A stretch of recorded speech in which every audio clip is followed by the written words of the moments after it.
At ito na nga guys, inabot tayo ng gabi dito sa may Clark Air Base, ito sa playground.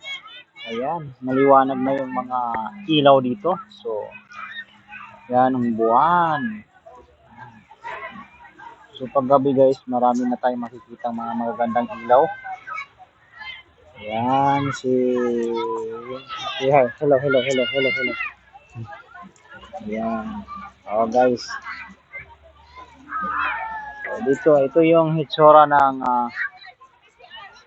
Clark Air Base, yung playground nila. So maraming naglalaro dito ngayon.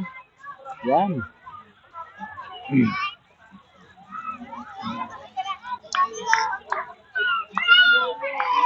First time kong makapunta dito guys. Tagal ko na dito sa Pampanga pero hindi pa ako nakapunta dito sa playground.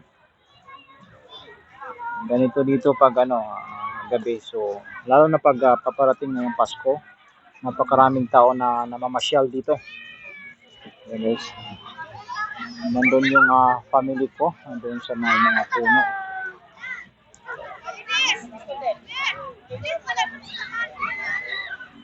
So pumabor sa atin ang panahon guys kasi kanina medyo maulan-ulan na, pero ngayon hindi tumuloy yung ulan. So pumabor sa atin ang panahon.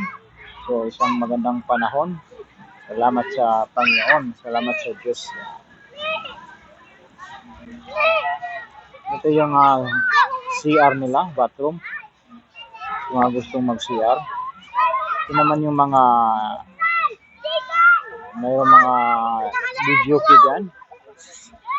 Yung gusto nang kumain dyan, mayroong kantin. So, itong nakapaligod dito ay yan, mga nagja-jogging guys. Gabi na dito, mga 6:15 PM. Yan. Ang dami pa rin nagja-jogging. So, yan guys.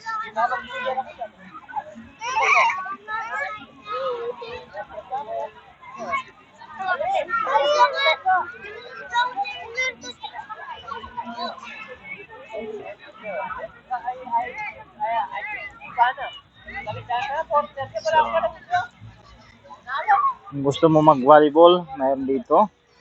Football, mayroon dito. So, maraming nagpipiknik dito tuwing gabi.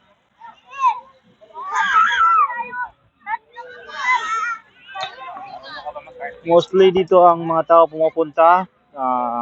Umpisa mga alas 3 ng hapon. Medyo hindi pa mainit masyado. Hindi na mainit masyado. Yung palubog na ang araw. So, hanggang gabi na yun guys. Kung kailan mo gustong umuwi. Ganito dito sa Clark Airways sa may playground. Napakaganda ng dito. Napakaganda ng lugar na to. Napakalawak pa. So anytime gusto kang umuwi, nasa sayo lang. Sang tusawa ka kung kailan mo gustong umuwi. Ito guys, ito yung family ko guys. Ayan. Ito yung grupo namin. Yan yung mga pagkain namin yan. Ayan.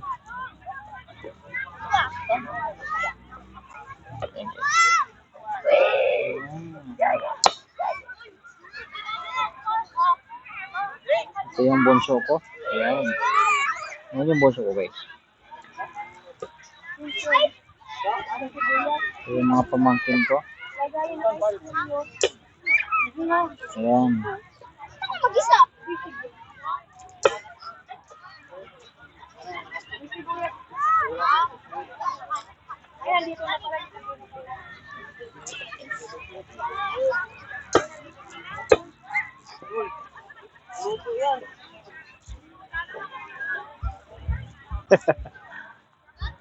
Ano dalang damit? Ano? Ito naman yung misis ko. Ay. Yan.